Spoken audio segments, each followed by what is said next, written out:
Very good. गर्म पानी डालने के बाद अब इसमें मसाले ऐड कर लेते हैं। गढ़वाली में ना पानी सूखने को क्या बोलते हैं, जैसे हमने बर्तनों को सूखने के लिए रख दिया है तो गढ़वाली में से बोलते हैं पानी नितारने के लिए रख दो।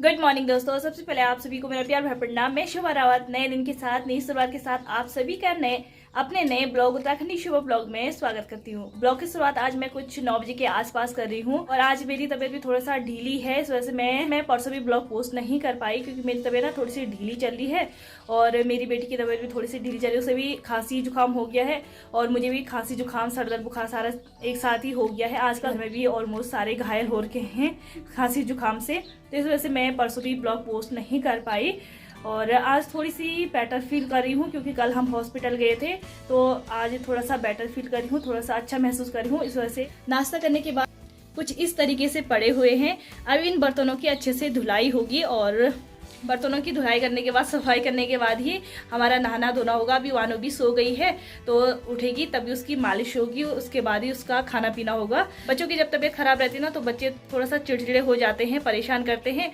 तो अभी थोड़ा सा दूध पी के सो गई है तो मैंने सोचा चलो बर्तन किचन साफ कर लेती हूँ और मेरी ननद भी बच्चों को नहला रही है। तब तक फटाफट से वही होता ना, वो बच्चे भी सारे फोन पे लगे हैं तो फटाफट से अपना अपना काम निपटा लेते हैं।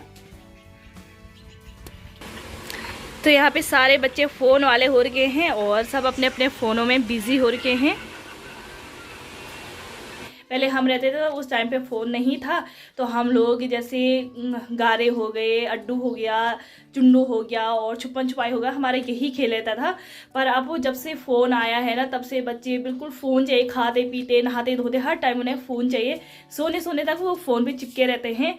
तो बच्चों को फ़ोन इस तरीके से प्यारा हो गया है, उन्हें और कुछ नहीं चाहिए, बस फ़ोन पकड़ा दो, वो पूरे दिन बिना खाए पिए बिना सोए फ़ोन पे चिपके रहेंगे। पहले एक बार बाहर का नज़ारा देख लेते हैं, आज का मौसम का हाल चाल भी जान लेते हैं। तो आज का मौसम कुछ इस तरीके का हो रखा है, हल्के हल्के बादल लगे हुए हैं, हल्के हल्के आसमान में बादल छाए हुए हैं और बादल के साथ हो रही है बहुत तेज बहुत गंदी उमस।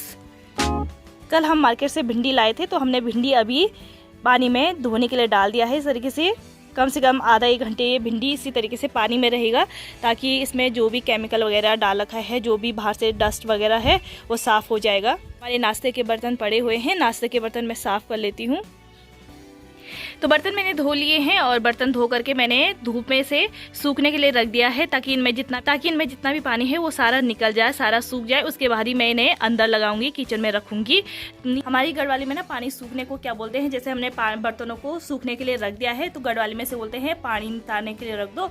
नितारना मतलब जो भी पानी है वो निकल जाए उसे नितारना बोलते हैं और पानी को हमारे यहाँ पे पानी बोलते हैं, पानी नी लगाते हैं, पानी गढ़वाल में से पानी बोला जाता है। जब तक बर्तन सूखते हैं तब तक मैं किचन साफ कर लेती हूँ। मेरे किचन साफ करते करते वानू की आवाज़ आ गई थी उठने की, तो वानू भी उठ गई है। अब वानू का हाथ मुंह धोऊंगी, उसके बाद वानू पे मालिश करूंगी।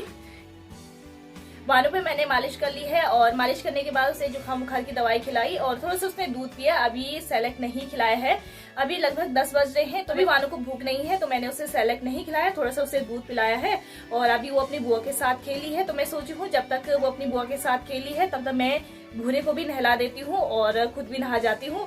अब तो पहले मैं कुत्ते को नहलाऊंगी, उसके बाद ही नहाऊंगी। अभी मैंने पानी गर्म करने के लिए रखा हुआ है तो जब तक मेरा पानी गर्म होता है तब तक मैं कुत्ते को नहला दूंगी। तो सुबह ना यहाँ पे अलकनंदा का पानी आ रहा था, गंगा जल आ रहा था, तो मैंने यहाँ पे बाल्टी और टब भर दिया था। मैंने सोचा चलो कपड़े कुपड़े धोने के लिए हो जाएगा, पर कपड़े कुपड़े हमने टंकी के पानी से धो लिया है। अब ये पानी बचा हुआ है तो इसी से मैं भूरे को नहला लेती हूँ, अपने कुत्ते को नहला लेती हूँ।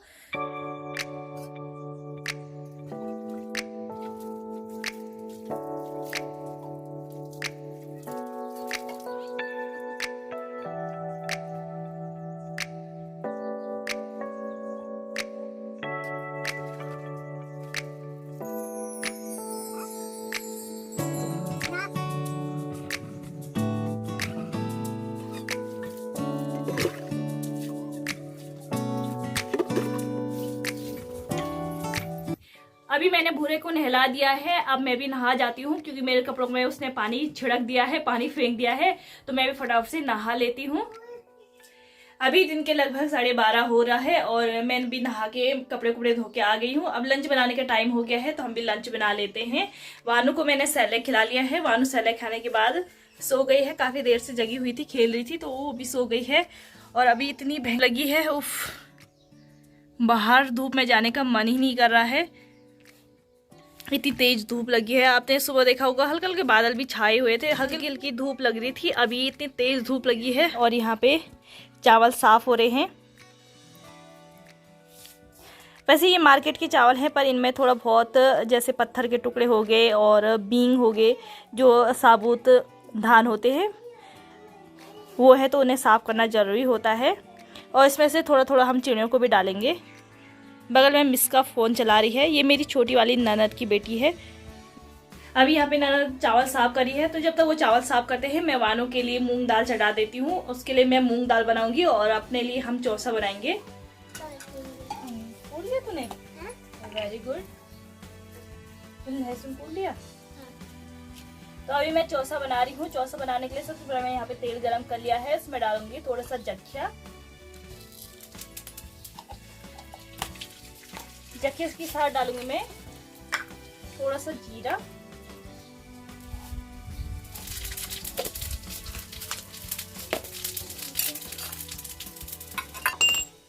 जीरा और जख्या चटकने लग गया है तो इसमें डालूंगी लहसुन।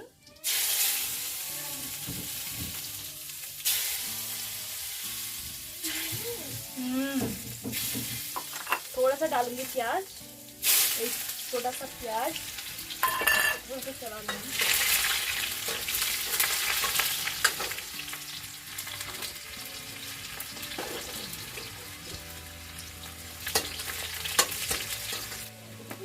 इसमें डालूंगी मैं चौसा, जो हमने काली दाल को पीस करके तैयार करा है।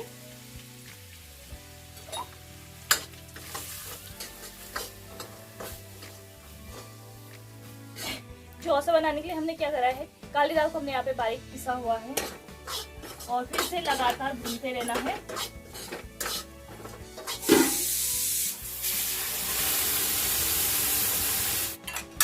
गरम पानी डालने के बाद अब इसमें मसाले ऐड कर लेते हैं। मसाले डाल लेते हैं।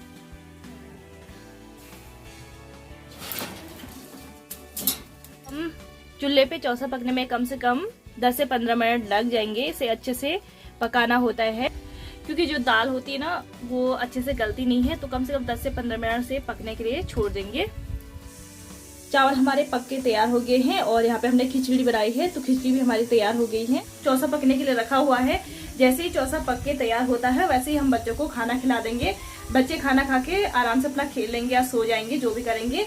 हम बाद में खाना खाएंगे। जब थोड़ी देर पहले आपने देखा होगा कि मौसम किस तरीके का हो रखा था, और अभी आप देख रहे होंगे कितना भयंकर तूफान आ रहा है। आंधी तूफान यहाँ पे शुरू हो गई है और आंधी तूफान के साथ हल्की हल्की बारिश भी शुरू हो गई है।